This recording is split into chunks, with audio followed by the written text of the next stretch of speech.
Magdalene's last anointing. The next morning, the day after Jesus' last discourse in the temple, Jesus instructed a large number of the disciples, more than 60, in the court before Lazarus' house. In the afternoon, about 3 o'clock, tables were laid for them in the court, and during their meal Jesus and the apostles served. I saw Jesus going from table to table handing something to this one, something to that, and teaching all the time. Judas was not present. He was away making purchases for the entertainment to be given at Simon's. Magdalene also had gone to Jerusalem, to buy precious ointment.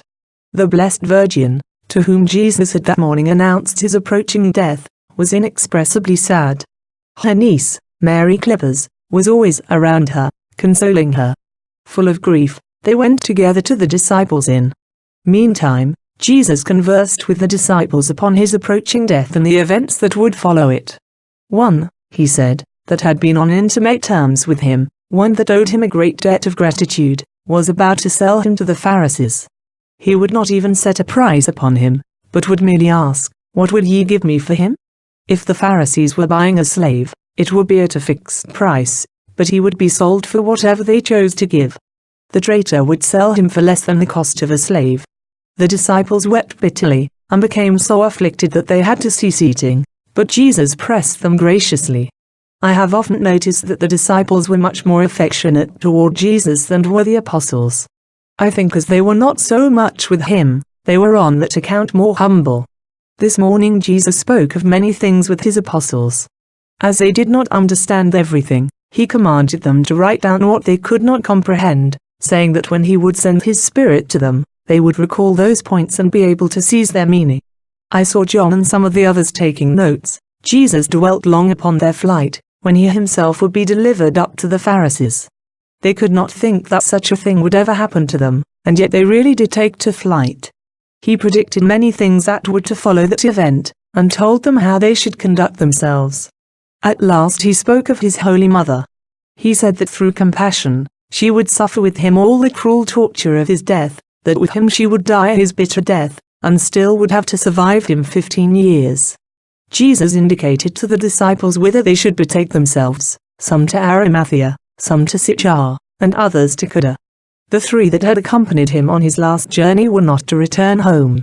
Since their ideas and sentiments had undergone so great a change, it would not be well for them to return to their country, otherwise they might give scandal or, on account of the opposition of friends, run the risk of falling back into their former way of acting. Eliud and Arimathea went, I think, to Sychar, but Silas remained where he was. And thus Jesus went on instructing his followers with extraordinary love, counseling them on everything. I saw many of them dispersing toward evening. It was during this instruction that Magdalene came back from Jerusalem with the ointment she had brought. She had gone to Veronica's and stayed there while Veronica saw to the purchase of the ointment, which was of 3 kinds, the most precious that could be procured. Magdalene had expended upon it all the money she had left. One was a flask of the oil of spikenard. She bought the flasks together with their contents. The former were of a clear, whitish, though not transparent material, almost like mother of pearl, though not mother of pearl. They were in shape like little urns, the swelling base ornamented with knobs, and they had screw tops. Magdalene carried the vessels under her mantle in a pocket, which hung on her breast suspended by a cord that passed over one shoulder and back across the back. John Mark's mother went back with her to Betania, and Veronica accompanied them a part of the way. As they were going through Betania, they met Judas who, concealing his indignation, spoke to Magdalene. Magdalene had heard from Veronica that the Pharisees had resolved to arrest Jesus and put him to death, but not yet, on account of the crowds of strangers and especially the numerous pagans that followed him. This news Magdalene imparted to the other women. The women were at Simon's helping to prepare for the entertainment, for which Judas had purchased everything necessary. He had entirely emptied the purse today, secretly thinking that he would get all back again in the evening. From a man who kept a garden in Betania, he bought vegetables, 2 lambs, fruit, fish, honey, etc. The dining hall used at Simon's today was different from that in which Jesus and his friends had dined once before, that is, on the day after the triumphal entrance into the temple. Today they dined in an open hall at the back of the house, and which looked out upon the courtyard. It had been ornamented for the occasion. In the ceiling was an opening which was covered with a transparent veil and which looked like a little cupola. On either side of this cupola hung verdant pyramids of a brownish-green, succulent plant with small round leaves. The pyramids were green likewise at the base, and it seemed to me that they always remained green and fresh. Under this ceiling ornamentation stood the seat for Jesus. One side of the table, that toward the open colonnade through which the viands were brought across the courtyard, was left free. Simon, who served, alone had his place on that side. There too on the floor, under the table, stood 3 water jugs, tall and flat. The guests reclined during this repast on low cross benches, which in the back had a support, and in front an arm upon which to lean. The benches stood in pairs, and they were sufficiently wide to admit of the guests sitting 2 and 2, facing each other. Jesus reclined at the middle of the table upon a seat to himself. On this occasion the women ate in an open hall to the left. Looking obliquely across the courtyard, they could see the men at table. When all was prepared, Simon and his servant, in festal robes, went to conduct Jesus, the apostles, and Lazarus. Simon wore a long robe, a girdle embroidered in figures, and on his arm a long fur-lined nipple. The servant wore a sleeveless jacket. Simon escorted Jesus, the servant, the apostles. They did not traverse a street to Simon's, but went in their festal robes back through the garden into the hall. There were numbers of people in Britannia, and the crowds of strangers who had come through a desire to see Lazarus raised somewhat of a tumult. It was also a cause of surprise and dissatisfaction to the people that Simon, whose house formerly stood open, had purchased so large a supply of provisions and closed his establishment. They became in a short time angry and inquisitive, and almost scaled the walls during the meal. I do not remember having seen any foot washing going on, but only some little purification before entering the hall. Several large drinking glasses stood on the table, and beside each, 2 smaller ones.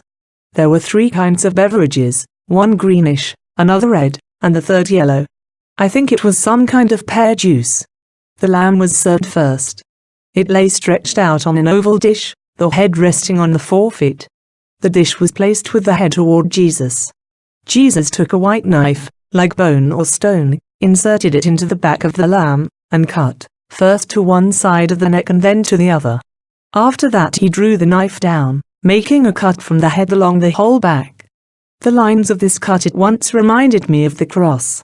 He then laid the slices thus detached before John, Peter and himself, and directed Simon, the host, to carve the lamb down the sides, and lay the pieces right and left before the apostles and Lazarus as they sat in order.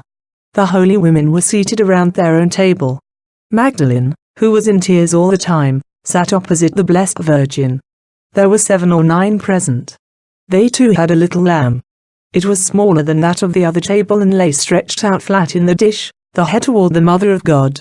She it was who carved it. The lamb was followed by 3 large fish and several small ones. The large ones lay in the dish as if swimming in a stiff, white sauce. Then came pastry, little rolls in the shape of lambs, birds with outstretched wings, honeycombs, green herbs like lettuce, and a sauce in which the last named was steeped. I think it was oil. This course was followed by another of fruit that looked like pears. In the center of the dish was something like a gourd upon which other fruit, like grapes, was stuck by their stems. The dishes used throughout the meal were partly white, the inside partly yellow, and they were deep or shallow according to their contents. Jesus taught during the whole meal. It was nearing the close of his discourse. The apostles were stretched forward in breathless attention. Simon, whose services were no longer needed, sat motionless, listening to every word, when Magdalen rose quietly from her seat among the holy women. She had around her a thin, bluish-white mantle, something like the material worn by the 3 holy kings, and her flowing hair was covered with a veil. Laying the ointment in a fold of her mantle, she passed through the walk that was planted with shrubbery, entered the hall, went up behind Jesus, and cast herself down at his feet, weeping bitterly. She bent her face low over the foot that was resting on the couch, while Jesus himself raised to her the other that was hanging a little toward the floor. Magdalen loosened the sandals and anointed Jesus' feet on the soles and upon the upper part. Then with both hands drawing her flowing hair from beneath her veil, she wiped the Lord's anointed feet, and replaced the sandals. Magdalene's action caused some interruption in Jesus' discourse. He had observed her approach, but the others were taken by surprise. Jesus said, "Be not scandalized at this woman," and then addressed some words softly to her. She now arose, stepped behind him and poured over his head some costly water, and that so plentifully that it ran down upon his garments. Then with her hand she spread some of the ointment from the crown down the hind part of his head. The hall was filled with a delicious odor. The apostles whispered together and muttered their displeasure. Even Peter was vexed at the interruption. Magdalene, weeping and veiled, withdrew around behind the table. When she was about to pass before Judas, he stretched forth his hand to stay her while he indignantly addressed to her some words on her extravagance, saying that the purchase money might have been given to the poor. Magdalene made no reply. She was weeping bitterly. Then Jesus spoke, bidding them let her pass, and saying that she had anointed him for his death, for later she would not be able to do it, and that wherever this gospel would be preached, her action and their murmuring would also be recounted. Magdalene retired, her heart full of sorrow. The rest of the meal was disturbed by the displeasure of the apostles and the reproaches of Jesus. When it was over, all returned to Lazarus. Judas, full of wrath and avarice, thought within himself that he could no longer put up with such things. But concealing his feelings, he laid aside his festal garment, and pretended that he had to go back to the public house to see that what remained of the meal was given to the poor. Instead of doing that, however, he ran full speed to Jerusalem. I saw the devil with him all the time, red, thin-bodied, and angular. He was before him and behind him, as if lighting the way for him. Judas saw through the darkness. He stumbled not, but ran along in perfect safety. I saw him in Jerusalem running into the house in which, later on, Jesus was exposed to scorn and derision. The Pharisees and high priests were still together, but Judas did not enter their assembly. 2 of them went out and spoke with him below in the courtyard. When he told them that he was ready to deliver Jesus and asked what they would give for him, they showed great joy, and returned to announce it to the rest of the council. After a while, one came out again and made an offer of 30 pieces of silver. Judas wanted to receive them at once, but they would not give them to him. They said that he had once before been there, and then had absented himself for so long, that he should do his duty, and then they would pay him. I saw them offering hands as a pledge of the contract, and on both sides tearing something from their clothing. The Pharisees wanted Judas to stay a while and tell them when and how the bargain would be completed. But he insisted upon going, that suspicion might not be excited. He said that he had yet to find things out more precisely, that next day he could act without attracting attention. I saw the devil the whole time between Judas and the Pharisees. On leaving Jerusalem, Judas ran back again to Bethania, where he changed his garments and joined the other apostles. Jesus remained at Lazarus, while his followers withdrew to their own inn. That night Nicodemus came from Jerusalem, and on his return Lazarus accompanied him a part of the way. Amen.